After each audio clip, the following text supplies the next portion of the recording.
আসসালামু আলাইকুম প্রিয় ভাইরা। আজকে পবিত্র জুমার দিন। পবিত্র দিন আমরা ইনশাআল্লাহ চেষ্টা করব সবাই আগে আগে মসজিদে যাওয়ার জন্য।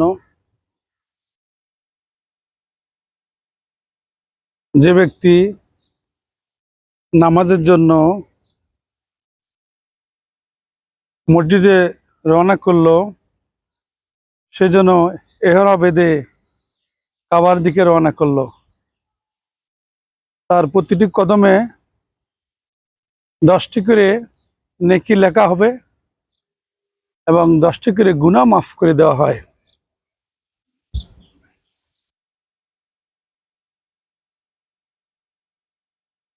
সুবহানাল্লাহ। এই জন্য আমরা সবাই আগে আগে মসজিদে চলে যাবো ইনশাআল্লাহ।